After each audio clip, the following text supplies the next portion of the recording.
दोस्तों, पिछले 4-5 दिन बहुत हलचल वाले रहे हैं। सोशल मीडिया की एक इन्फ्लुएंसर है पूनम पांडे, बड़ी फेमस हैं और उनका एक ऐप भी है बड़ा इरोटिक। और उन्होंने यूपी में पैदा होकर केवल 32 साल की उम्र तक अब तक बहुत नाम कमाया है और काफ़ी धन भी अर्जित किया है और वो बड़े सुर्खियों में रही हैं और उनके इंस्टाग्राम पर मोर देन 1 मिलियन फॉलोअर हैं और वो सेंसेशनल स्टेटमेंट देने के लिए बार बार जानी जाती हैं। जैसे आईपीएल के लिए उन्होंने कभी कहा था कि इसमें अगर हमारी टीम जीती तो मैं स्ट्रीकिंग करूंगी, यानी कि मैं अपने विदाउट क्लोथ्स पूरी पिच में दौड़ के जाऊंगी, और काफ़ी नाम अर्जित किया था। वो फिल्मों में भी काम कर चुकी हैं, उन्होंने नशा मूवी में काम किया, उसके बाद एक रियलिटी शो लॉकअप में भी वो रही हैं और उन्होंने पिछले 3-4 दिन में एक सेंसेशन क्रिएट कर दी जबकि उनके मीडिया हैंडल पर आया कि वो अब दुनिया में नहीं रही और उनका सर्वाइकल कैंसर से डेथ हो चुकी है। उनके जो न्यूज़ के इंचार्ज हैं, जो उनकी मैनेजर हैं, उन्होंने पोस्ट किया और सोशल मीडिया में तहलका मच गया। और इससे 2 बातें आई, एक तो कि उनको सर्वाइकल कैंसर से डेथ हुई है और उनकी केवल 32 साल उम्र है, और उसके बाद अभी आज ही के दिन आई कि ये एक खबर फेक न्यूज़ थी, एक पब्लिसिटी स्टंट था और उन्होंने सर्वाइकल कैंसर की अवेयरनेस के लिए ये स्टंट किया था। अब ये बड़ी इंटरेस्टिंग बात है, मुझे तो लगता है इन्होंने 2 चीज़ें एक्सपोज की। एक तो हमारा सोशल मीडिया कितना हॉलो है, इसके ऊपर हमारे एंकर, ये इवन मेन न्यूज़ वाले एंकर, उन्होंने 30 जनवरी को महात्मा गांधी, जो हमारे देश के महात्मा राष्ट्रपिता कहे जाते हैं, उनकी शहादत दिवस पर कोई न्यूज़ आइटम ऐसे नहीं चलाया। और पूनम पांडे की डेथ जो एक फेक न्यूज़ थी, इसके ऊपर घंटों न्यूज़ चलती रही।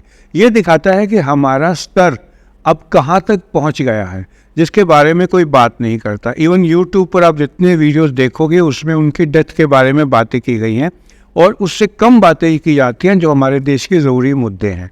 लेकिन एक बात तो पूनम पांडे ने बड़ी कर दी, वो ये की कि सर्वाइकल कैंसर के बारे में लोगों को अवेयरनेस करा दी। तो मैं चाहता हूँ कि मैं आज सर्वाइकल कैंसर के बारे में बात करूँ, क्योंकि मेरा चैनल जो है ये मेडिकल रिलेटेड और ह्यूमन साइकोलॉजी रिलेटेड और सोशली रेलेवेंट इश्यूज़ पर बात करता है। और चूँकि मैं डॉक्टर हूँ तो मैं सर्वाइकल कैंसर पर ज़रूर बात करना चाहूँगा।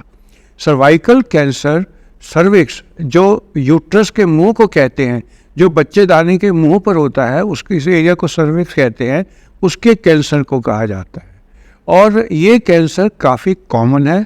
हमारे इंडिया में 2020 में कोई 1 लाख लेडीज़ को ये कैंसर डिटेक्ट हुआ था।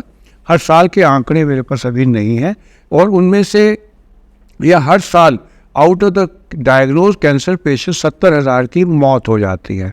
ये इस बीमारी की सिवियरिटी को बताता है, इसलिए सर्वाइकल कैंसर के बारे में जानना हम सब लोगों के लिए बहुत ज़रूरी है। स्पेशली इसलिए क्योंकि इसके बारे में अवेयरनेस बहुत कम है और लोग इसके बारे में बात नहीं करते, जबकि वेस्टर्न कंट्रीज़ में जैसे ऑस्ट्रेलिया वगैरह है, वहाँ पर वैक्सीन से इसका जो प्रेवलेंस है बहुत घट चुका है। दोस्तों, कैंसर जो है इसके कारणों के बारे में हमें डिटेल में नहीं मालूम, लेकिन कुछ कैंसर है जो हमें पता है जो वायरसेस क्रॉनिक इरिटेशन से कर सकते हैं। उनमें से एक सर्वाइकल कैंसर है। सर्वाइकल कैंसर जो है ह्यूमन पेपिलोमा वायरस से होता है और अगर ये ह्यूमन पेपिलोमा वायरस अगर वहाँ पर अपनी कॉलोनी बना ले यूट्रस के मुंह के ऊपर, जिसको सर्विक्स कहते हैं, तो ये एक प्री कैंसर कंडीशन होती है जो अगले 10-15 साल में कैंसर में कन्वर्ट हो सकता है। तो अगर आप ह्यूमन पेपिलोमा वायरस को आने ही नहीं देंगे या पनपने ही नहीं देंगे तो इस कैंसर से बचा जा सकता है। ये बेसिक फंडा है जिसके लिए हम सबको पता होना चाहिए। सबसे पहले हम बात करते हैं कि सर्वाइकल कैंसर जो है इसका सिम्टम्स क्या होते हैं, ये लेडीज़ को पता कैसे लगता है। इसके सिम्टम्स बड़े नॉन स्पेसिफिक होते हैं और शुरू में लेडीज़ को पता ही नहीं लगता या वो शर्म के मारे बोल नहीं सकती। जैसे कि पीरियड्स में ब्लीडिंग हैवी हो जाती है, 2 महीने के पीरियड के बीच में कई बार ब्लीडिंग हो जाती है, कई बार वेजाइना से थोड़ा डर्टी डिस्चार्ज आता है या स्मेली डिस्चार्ज आ जाता है। इसके बारे में लेडीज इग्नोर कर देती हैं, या आफ्टर सेक्स उनको पेन होता है और थोड़ा सा ब्लीडिंग हो जाती है, उसको भी वो नॉर्मल समझ लेती हैं या शर्म के मारे बोल नहीं पाती, स्पेशली वैसी कंट्रीज़ में जहाँ पर इसके बारे में डिस्कशन करना अच्छा नहीं माना जाता। और ये कॉमन सिम्टम्स होते हैं जो लेडीज़ इसके बारे में अवेयर होती हैं, वो तो डॉक्टर के पास जाती हैं, बाकी रोज़मर्रा की तकलीफ़ों में ज़िंदगी में बिजी रहकर नहीं जाती। और मोस्ट ऑफ द लेडीज़ हमारे इंडियन सेटअप में, स्पेशली रूरल सेटअप में, गांव के सेटअप में या टाउन्स में डॉक्टर के पास कब जाती हैं?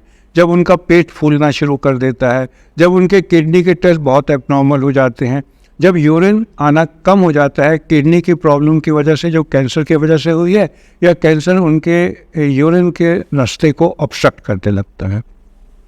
लेकिन तब तक बाजी हाथ से गुजर चुकी होती है और पर्सन का कैंसर इतना फैल चुका होता है कि उसमें फिर आगे सफरिंग ही सफरिंग होती है। तो इस कैंसर से बचा कैसे जाए, ये बड़ा इम्पोर्टेंट पॉइंट है। ये देखा गया है कि ह्यूमन पैपिलोमा वायरस जो है, ये जब कोहैबिट करता है, जब ये कॉलोनी बनाता है यूट्रस के लाइनिंग में उसमें, तो ये किन लेडीज़ में ज़्यादा बनाता है? जो अर्ली एज से सेक्स में इन्वॉल्व होती हैं, जिनके मल्टीपल पार्टनर होते हैं, जो अनप्रोटेक्टेड सेक्स में इन्वॉल्व होती हैं, उनको ये कैंसर ज़्यादा कॉमनली देखा गया है। उससे बचना जो है, उसमें हम दो चीज़ कर सकते हैं। एक तो ये है कि जो ladies child bearing age group की हैं, वो अपना रेगुलर पैप स्मीयर हर 2 साल 3 साल में कराती रहे, डिपेंडिंग अपॉन उनके गायनेकोलॉजिस्ट की राय में, और HPV का टेस्ट कराती रहें 45-50 ईयर्स की एज तक। और सबसे उससे पता लग जाएगा, क्योंकि ये कैंसर होने से पहले ह्यूमन पैपिलोमा वायरस जो है, HPV वायरस, कई साल तक रहता है और वो प्री कैंसर कंडीशन कहलाती है। अगर हम उसी समय इलाज ले लें तो कैंसर बढ़ने से रुक जाता है। लेकिन बेस्ट तरीका क्या है? अब हमारे पास इसकी वैक्सीन अवेलेबल है। ये वैक्सीन बच्चों में, आप कह लो कि बच्चियों में, लड़कियों में लगा दी जाए 9 से 12-15 साल की उम्र तक 2 बार, 0 मंथ और 6 मंथ्स पर, तो जो कॉमनेस्ट ह्यूमन पैपिलोमा वायरस जो ये कैंसर करते हैं 16 और 18, उसके अगेंस्ट बच्चों में इम्यूनिटी आ जाती है और फिर वो कैंसर नहीं बनता। तो इसलिए ये वैक्सीन एक बड़ी इम्पॉर्टेंट वैक्सीन है, जिसके लगाने के बाद आप इस कैंसर से बच सकते हैं।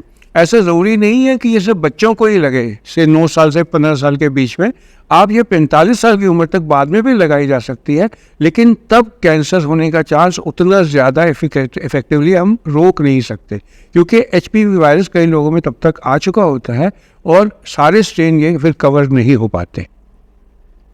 अब दूसरी बात ये आती है कि क्या ये वैक्सीन केवल लड़कियों को लगनी चाहिए? ऐसा नहीं है, जेंट्स में भी HPV वायरस कैंसर कर सकते हैं। एक तो ये गले का और फेरेंजियल कैंसर करते हैं, जैसे माइकल डगलस एक बहुत फेमस स्टार रहे हैं हॉलीवुड के, उन्होंने बोला था कि मुझे कैंसर होने का कारण ओरल सेक्स था और उससे HPV वायरस से हुआ था, क्योंकि वहाँ ओपन सोसाइटी है, वो लोग ऐसी बातें बोलकर अपने समाज को जागृत करते हैं। अनफॉर्चुनेटली हमारे हिंदुस्तान में उतनी सोसाइटी इस ऐसे बारों में बात नहीं करती और केवल दबे शब्दों में बात की जाती है। तो हम सबको, अगर अभी लेडीज़ में तो गवर्नमेंट की तरफ से ये रेगुलेशन आ गई है कि ये वैक्सीन बहुत ज़रूरी है, इवन मेन में लगाई जा सकती है, बच्चों में लगाई जा सकती है, क्योंकि इससे HPV वायरस के और साइड इफ़ेक्ट से बच जाएंगे। जैसे पेनिस का कैंसर हो सकता है, वो रुक जाएगा, एनल कैंसर से बचाव हो सकता है, गले के कैंसर में, ओरोफेरेंजियल कैंसर में इससे बचाव हो सकता है, वो कैंसर जो वो ये HPV वायरस ओरली देने से, ओरल सेक्स से होते हैं। तो इस वैक्सीन का प्रयोग ज़रूर होना चाहिए। कहते हैं कि ये सर्वाइकल कैंसर को प्रिवेंट करता है, ये कैंसर को प्रिवेंट नहीं करता है। सच ये उस वायरस को ख़त्म कर देता है जो ये कैंसर करने के लिए 100% कारण माना जाता है। इसलिए इस वैक्सीन का यूज़ हमें करना चाहिए। अगर आपके बच्चियां हैं छोटी, 9 साल से बड़े, तो उनको ये वैक्सीन ज़रूर लगवानी चाहिए, क्योंकि अब ये रिकमेंडेशन आ गई है और इवन अभी बजट में हमारी गवर्नमेंट की तरफ से इनिशिएटिव लिया गया है कि इस वैक्सीन को प्रमोट किया जाए। तो एंड में मैं कहना चाहूँगा कि पूनम पांडे का बोलने का, बताने का, पब्लिसिटी स्टंट का तरीका बेशक सही नहीं था, लेकिन she has hit the nail on the head. लोगों को इसके बारे में, सर्वाइकल कैंसर के बारे में अवेयरनेस होनी शुरू हो गई है, और चाहे आप उनको कितनी भी गाली दे दें, इस बात का श्रेय तो आपको उनको देना पड़ेगा। तो आज के लिए बस इतना ही। मैं चाहूँगा अगर मेरे इस तरह के अपडेट आपको सीखने को कुछ देते हैं तो आप मेरे चैनल को सब्सक्राइब कर लीजिए और लाइक माइंडेड पीपल में शेयर कर दीजिए। आप सबका मेरे साथ जुड़ने के लिए धन्यवाद।